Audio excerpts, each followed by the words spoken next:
The Republican Party's derangement and complete abdication of notions like law and order have gotten so bad that it's infecting people who once upon a time you would have thought would have been above such things. And the person in particular that we're going to discuss in this video is so radicalized that she is lending her voice to the chorus of people who are saying if you hold Donald Trump accountable for his crimes, there may well be civil war. But before we unpack all that, if you haven't yet, please hit that like, subscribe, and the alert bell. Maybe check out my Patreon. I'd appreciate the support. All right, so again, we've seen the MAGA strain of authoritarianism slash fascism infect so many people who, once purported to be principled actors, like, for example, Lindsey Graham's a good example. This is a man who once enjoyed a degree of bipartisan support. He had a close friendship with President Biden. He was respected to some extent by his Democratic colleagues. And now he has just become a complete sycophant, right? Like whatever spine he had vanished into the ether, and he is now taxonomically referred to as an invertebrate. And actually, Lindsey Graham's a good example of this because the person that I'm about to talk about shared a mutual acquaintance with Lindsey Graham, because Lindsey Graham was really famous in large part because of his association, his close friendship with John McCain, the Arizona senator who passed away, I think it was like 6 or 7 years ago, and who ran for the presidency in 2008 against Barack Obama. Well, his running mate was this woman right here, Sarah Palin, the former governor of Alaska. Now, Sarah Palin was not ever really considered a particularly thoughtful or substantive politician, right? I mean, she was, tapped to join John McCain's ticket to basically, lend him a degree of credibility with America's youth, okay? So she had like some pop star appeal, whereas he was seen as the more serious, well-respected bipartisan legislator. And ever since then, I mean, her political prominence has fallen. She ran for, I think it was the House of Representatives, as a matter of fact, for Alaska, and she lost a special election. And then in the November 2022 midterms, they had a general election, and she lost again to a Democrat. Now, again, not particularly prominent now, but she is a vestige to a lot of people of a bygone era of kind of more conventional Republican politics. Again, that John McCain principled, compassionate, conservative approach. Now, I want you to hear what she has to say in this clip, because she is proof that Donald Trump and MAGA they have this switch where they can brainwash pretty much anybody with an R next to their name and a Republican registration. So let's hear what Sarah Palin has to say. Alrighty. Do you have concern for the country as I do? Yeah, absolutely. I mean, I think those who are conducting this travesty and creating this two-tier system of justice, I want to ask them, what the heck? Do you want us to be in civil war? Because that's what's going to happen. We're not going to keep putting up with this. And Eric, I like that you suggested that we need to get angry. We do need to rise up and take our country back.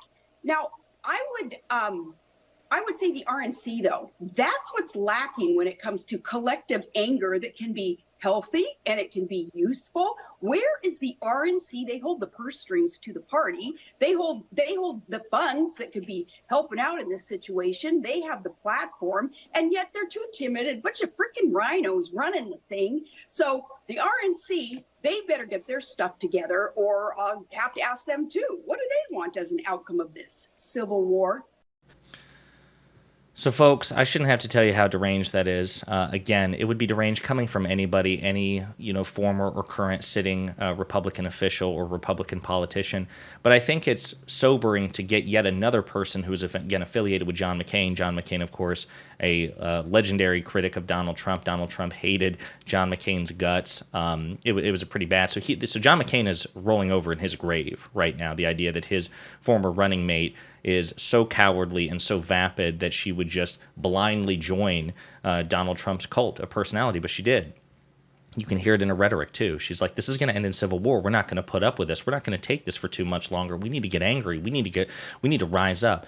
This is incredibly irresponsible rhetoric, okay, particularly in the context. And what Sarah Palin is advocating for, like every other Republican or every other person for that matter in general who takes this position, is she's saying Donald Trump is above the law, period. As a former president, a guy running for president, as a potential future president, it doesn't matter. Whatever vector by which you analyze this, she's saying there's something special about Donald Trump which makes him uniquely above the law. She would never, by the way, take this position about Barack Obama or Joe Biden or Hillary Clinton. Never. And I mean, obviously, you'll never get this question from Newsmax because they're a right-wing outlet, but people who interview people like Sarah Palin or others who say that, again, it's just really irresponsible to try to prosecute Donald Trump, I want them to ask these people, okay, here's a counterfactual. Let's put the shoe on the other foot.